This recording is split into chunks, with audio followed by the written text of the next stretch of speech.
A história de Pedro, originalmente chamado de Simão, é uma das jornadas mais humanas, complexas e profundamente transformadoras registradas nas páginas da história.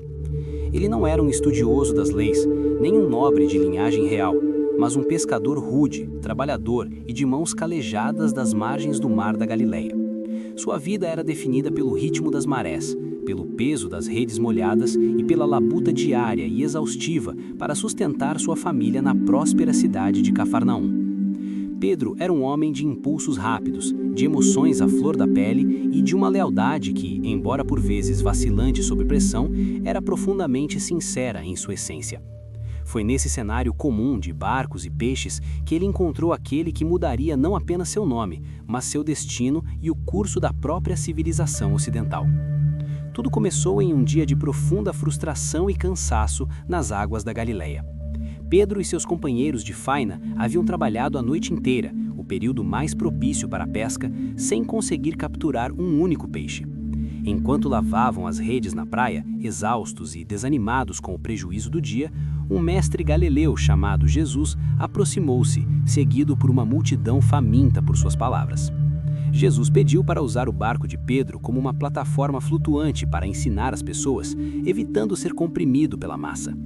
Pedro consentiu, talvez por um misto de curiosidade e respeito, sem saber que aquele seria o último dia de sua vida como um simples pescador de peixes.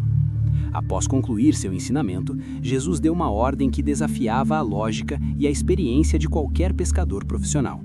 Lance as redes em águas mais profundas. Pedro, com sua franqueza característica e um toque de ceticismo técnico, respondeu que já haviam tentado tudo durante a noite e nada haviam colhido. No entanto, algo na voz daquele homem o impeliu à obediência. Sob a tua palavra, lançarei as redes. O resultado foi uma pesca tão milagrosa e abundante que as redes começaram a se romper sob o peso e os barcos quase naufragaram. Diante do sobrenatural, o temperamento impetuoso de Pedro deu lugar a uma profunda e aterrorizada humildade. Ele caiu aos pés de Jesus, reconhecendo sua própria pequenez e indignidade, pedindo que o mestre se afastasse dele por ser um homem pecador. Mas Jesus, em vez de se afastar, estendeu o convite que ecoaria por toda a eternidade. Não temas, de agora em diante serás pescador de homens. A partir daquele momento decisivo, Simão tornou-se Pedro, a pedra. Ele tomou a decisão radical de deixar tudo para trás, seu barco, suas redes, sua fonte de renda e a segurança da sua profissão tradicional, para seguir um mestre itinerante que prometia um reino diferente de tudo o que o mundo já vira. Nos 3 anos seguintes, Pedro esteve na linha de frente de todos os grandes eventos do ministério de Jesus, tornando-se o líder natural do grupo dos 12 apóstolos. Ele testemunhou milagres que desafiavam as leis da física e da biologia, viu cegos de nascença enxergarem as cores do mundo, leprosos serem purificados de suas feridas incuráveis e mortos voltarem à vida diante de seus olhos atônitos. Pedro era aquele que falava quando os outros calavam por temor, aquele que perguntava o que os outros apenas ousavam pensar. Ele era o porta-voz do grupo, sempre pronto para agir, mesmo quando não compreendia plenamente as implicações espirituais do que estava acontecendo. Foi ele quem, em um momento de revelação divina nas colinas de Cesareia de Filipe, declarou com convicção inabalável: Tu és o Cristo, o Filho do Deus vivo. Por essa confissão de fé, Jesus reafirmou sua missão, prometendo que sobre aquela rocha de revelação edificaria uma comunidade inabalável contra a qual nem as portas do inferno prevaleceriam. Entretanto, a jornada de Pedro para se tornar essa rocha foi marcada por quedas tão dramáticas quanto suas ascensões espirituais. Ele era o exemplo perfeito do discípulo em construção, oscilando entre a fé heróica e a dúvida humana. Em uma noite de tempestade violenta no mar da Galileia, ao ver Jesus caminhando sobre as águas agitadas, Pedro não hesitou em pedir para fazer o impossível. Ele deu passos reais sobre o líquido revoltado enquanto seus olhos estavam fixos no mestre, desafiando a gravidade e o medo da morte.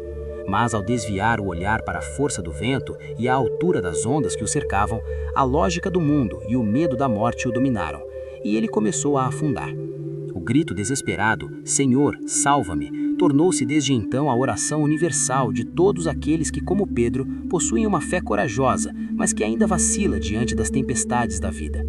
Jesus estendeu a mão imediatamente, resgatando-o do abismo, e ensinando que a confiança absoluta é o único solo firme sobre o qual um discípulo pode caminhar com segurança. O ápice da crise de identidade e fé de Pedro ocorreu durante as horas mais duras e angustiantes da vida de Jesus. No jardim de Getsêmani, Pedro, que pouco antes jurara solenemente estar pronto para morrer pelo Mestre, foi dominado pelo cansaço físico e pela pressão psicológica, dormindo enquanto Jesus agonizava em oração solitária. Quando os soldados e a guarda do templo chegaram para a prisão, Pedro reagiu com a violência instintiva de quem ainda tentava entender o reino de Deus através da força humana e da espada. Ele sacou sua arma e feriu um servo do sumo sacerdote, tentando defender Jesus com as ferramentas do mundo que o mestre viera transformar. Mas o golpe mais doloroso e profundo não foi físico, foi a traição espiritual que seguiu. Poucas horas depois, no pátio do sumo sacerdote, cercado pelo frio da madrugada e pelo medo paralisante da perseguição, Pedro negou conhecer Jesus por 3 vezes consecutivas, a última delas com juramentos. Quando o galo cantou na luz cinzenta da manhã, o som atravessou sua alma como uma espada de julgamento. Ele lembrou-se da advertência profética de Jesus e saiu dali, chorando amargamente em uma descuridão de alma que parecia não ter fim. Aquele homem que se via como o mais forte dos apóstolos estava agora completamente despedaçado pela revelação de sua própria fraqueza e covardia.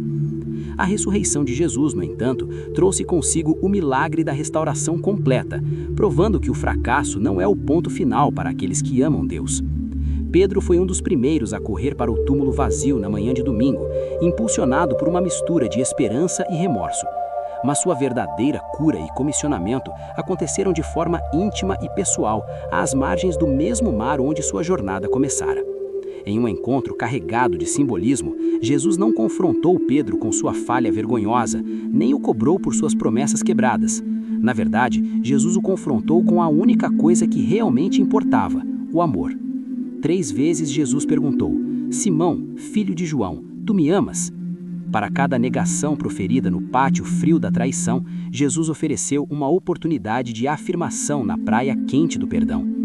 Ao responder com humildade e tristeza, Senhor, tu sabes todas as coisas, tu sabes que eu te amo, Pedro foi plenamente restaurado em sua dignidade e recebeu uma nova e pesada incumbência: apacenta as minhas ovelhas. A partir daquele momento decisivo, Simão tornou-se Pedro, a pedra. Ele não mais seria um seguidor entusiasta, mas um pastor cuidadoso e um líder resiliente para uma comunidade que estava prestes a nascer sob o fogo da perseguição. No dia de Pentecostes, a transformação de Pedro tornou-se pública e irremediável. O homem que outrora se escondera e negara ao mestre por medo de uma simples criada, levantou-se com uma coragem sobrenatural diante de milhares de pessoas em Jerusalém. Revestido de um poder que ele agora sabia não vir de sua própria força, pregou um sermão que cortou os corações dos ouvintes, resultando no batismo de 3.000 pessoas em um único dia. Pedro tornou-se o pilar central da igreja primitiva, o apóstolo da esperança, que liderava com uma autoridade forjada no arrependimento e na graça. Ele realizou milagres extraordinários em nome de Jesus, curando coxos à porta do templo e enfrentando as autoridades religiosas com uma ousadia que os deixavam atônitos. Pedro aprendeu, da maneira mais difícil, que sua verdadeira força não residia em seu temperamento impetuoso ou em sua autoconfiança, mas na dependência absoluta da graça divina que o sustentara quando ele mesmo desistiu de si mesmo. Você está gostando dessa narrativa de superação, fé e propósito? Se deseja aprofundar seus conhecimentos em histórias bíblicas e princípios de liderança que transformam vidas, inscreva-se agora em nossa newsletter semanal e receba conteúdos exclusivos diretamente em seu e-mail. Clique aqui para se inscrever e fazer parte de nossa comunidade de fé e liderança. A vida de Pedro encerrou-se em Roma, o coração do império que ele ajudou a transformar com a mensagem de um carpinteiro da Galileia. Durante a perseguição brutal movida pelo imperador Nero, Pedro foi capturado e condenado à morte. A tradição cristã mais antiga relata que, ao ser conduzido ao local da execução para ser crucificado, ele fez um último e comovente pedido aos seus carcosses: ser crucificado de cabeça para baixo. Pedro considerava-se indigno de morrer da mesma forma que seu Senhor e Salvador, demonstrando até o último suspiro a humildade que o Mestre lhe ensinara. Naquele momento final de sacrifício, o pescador da Galileia completou sua corrida. Ele, que começou como uma pedra bruta, instável e cheia de arestas, tornou-se pelas mãos habilidosas do Mestre uma rocha de fé sólida e inabalável, sobre a qual gerações de crentes seriam edificadas ao longo dos séculos.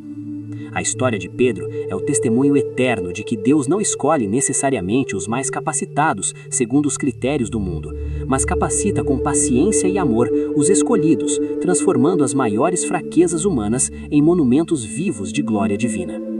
A trajetória de Pedro nos convida a uma reflexão profunda sobre a nossa própria capacidade de recomeçar após o erro e sobre a importância vital de manter os olhos fixos naquilo que é eterno, mesmo quando as ondas da vida parecem nos engolir.